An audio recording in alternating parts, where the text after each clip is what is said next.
puedes dejar de contarnos un poquito cómo prendió en vos la chispa del guaraní?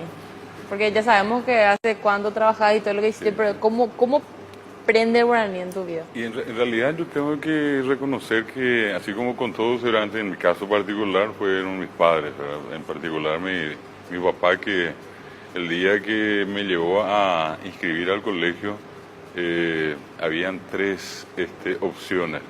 En el Colegio Nacional se podía estudiar inglés, francés y guaraní. Entonces él enseguida me dijo, guaraní, ¿qué tal guaraní? Y bueno, y allí empezamos.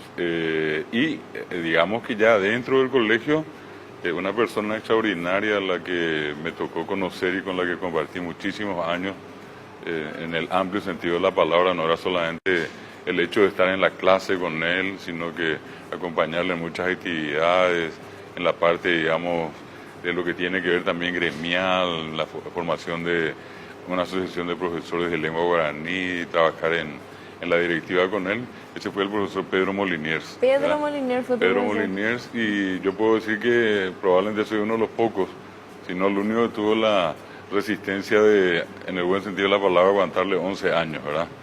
Siendo alumno de él, y a través de eso hacer un trabajo importante ya de difusión en lo que entonces era la Asociación de Profesores de Lengua Guaraní.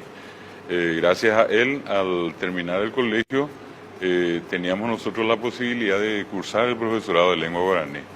Y bueno, allí también tuvimos la oportunidad de conocer al profesor Almida Aquino, director entonces del Instituto de Lingüística Guaraní, donde junto a otros compañeros terminamos el profesorado. Yo, teniendo prácticamente 20 años, ya estaba enseñando inclusive, y eso motivó que inclusive terminar el profesorado, empezara después la licenciatura dentro de la Universidad Nacional. Bueno, terminamos allí y continuamos. Y a lo largo de este tiempo me tocó conocer a muchísima gente, compartir con mucha gente. Lastimosamente muchos de ellos ya no están, han fallecido. El propio caso de Moliniers, un gran amigo, prácticamente un hermano de mucho tiempo, Rudy Toria, y así como el don Félix de Guarania, gente con la que comenzamos a transitar los caminos más difíciles, porque tocaron los años más difíciles de Guaraní, porque hoy nosotros tenemos muchas cosas que entonces no habían. Hoy se enseñan en los colegios, en las universidades, en la cantidad de libros, sí, está la ley, está la academia, y mirando atrás no había nada de eso, era tener que hacer todo eso.